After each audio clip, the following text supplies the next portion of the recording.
ചിത്രം കഴിഞ്ഞോ?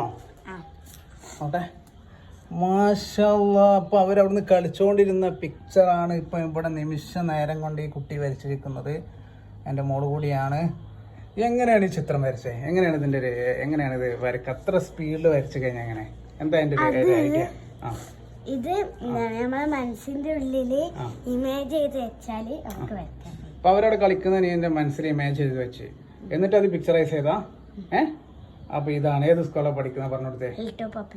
എവിടെ? പായമ്പറമ്പ് അല്ലേ? Cheruvadi hill top school. എത്രാം ക്ലാസ്സിലാ?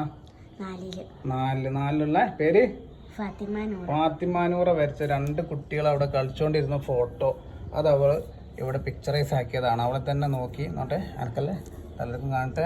അവര് കളിച്ചോണ്ടിരുന്ന ഗേറ്റ് ആണോ കാണുന്നത്? ആ ഗേറ്റ് ആണല്ലേ? ഇത് ഗേറ്റ് അല്ലേ? ഇത് ബോൾ ചെയ്യുന്ന ആളല്ലേ? ഇത് ബാറ്റ് ചെയ്യുന്ന ആള്. പേരൊക്കെ എഴുതിയണല്ലോ. എന്താ പേര്? രണ്ടാളെ പേര്? കഴുബോ?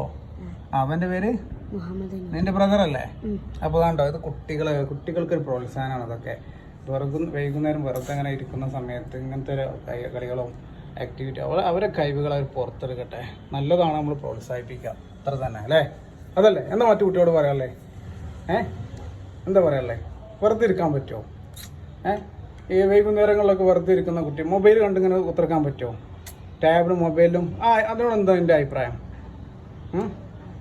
വൈകുന്നേരമൊക്കെ വെറുതെ സമയങ്ങളൊക്കെ കളയുന്ന കുട്ടികൾ, അതായത് മൊബൈൽ ടാബിൽ കണ്ടിരിക്കുന്ന കുട്ടിയോട് എന്താ പറയാനുള്ളത്? എന്താ പറയാനുള്ളത് അവരോട്? അവർക്കുള്ളൊരു ഉപദേശം എന്താണ്? പറഞ്ഞോട്. ശബ്ദത്ത് പറയേ മൊബൈൽ കൂടുതൽ സമയം എന്ത് ചെയ്യാം നമ്മള്? ക്രിയാത്മകമായ കാര്യങ്ങൾ ചെയ്യല്ലേ? മൊബൈൽ നോക്കിയോണ്ട് എന്തെങ്കിലും ഗുണമുണ്ടോ? കൂടുതൽ സമയം നോക്കാൻ പറ്റുമോ? കുറച്ചൊക്കെ കാണാം അല്ലേ? നീ കാണേണ്ടോ? അപ്പൊ അതാണ് നമ്മൾ കൂടുതൽ സമയം മൊബൈൽ നോക്കാണ്ട് കളിയിലും അതുപോലെ തന്നെ ഇത്തരം നല്ല ആക്ടിവിറ്റീസിലൊക്കെ കുട്ടികളെ മോട്ടിവേറ്റ് ചെയ്യുക.